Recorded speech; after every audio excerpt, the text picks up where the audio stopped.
25 December দেশে ফিরছেন বিএনপির ভারপ্রাপ্ত চেয়ারম্যান তারেক রহমান। এ খবরে উৎফুল্ল ফরিদপুরের বিএনপি ও অঙ্গ সংগঠনের নেতাকর্মীরা। তারেক রহমান দেশে ফিরলে বদলে যাবে বিএনপির চেহারা, মিটে যাবে অভ্যন্তরীণ কোন্দল। একটা শ্বাস একটা রব ভাব আমাদের মধ্যে কাজ করছে, একটা আনন্দ, একটা উজ্জীবনা যে আমাদের সর্বোচ্চ নেতা আসবেন এবং আমরা ঢাকায় যেয়ে তাকে সম্বর্ধনা জানাবো। নতুন আঙ্গিকে আপনারা জাতীয়তাবাদী দল বিএনপিকে নতুন একটি আঙ্গিকে পাবেন এবং এই দলটি সবসময় জনগণের পক্ষে ছিলেন এবং গণতন্ত্রের পক্ষে ছিলেন। তারেক রহমানের আগমনে পাল্টে যাবে ভোটের হিসাব নিকাশ, বাঁধ ভাঙা ঢেউ নামবে সাধারণ মানুষের মধ্যে, এমনটাই বলছেন সিনিয়র নেতারা।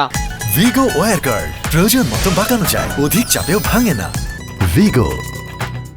তারেক সাহেবের দীর্ঘ 17 বছর প্রবাসী জীবনে বাংলাদেশের মানুষ তার প্রতি যে আকাঙ্ক্ষা, সেই আকাঙ্ক্ষা হয়তো আমরা আশা করি 25 তারিখে তার শুভ আগমনের মধ্য দিয়ে মানুষের প্রত্যাশার পথ সুদৃঢ় হবে।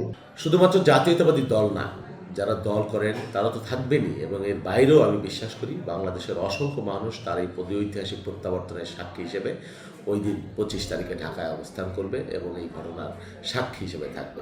2026 ফেব্রুয়ারি মাসে ভোট, এই ভোটে ওনার উপস্থিতিটা খুবই প্রভাবিত করবে আমাদের ভোটের মাঠ। নেতারা বলছে তারেক রহমানের স্বদেশ প্রত্যাবর্তন নতুন বাংলাদেশ বিনির্মাণ ও গণতন্ত্রের অভিযাত্রায় মাইলফলক হয়ে থাকবে।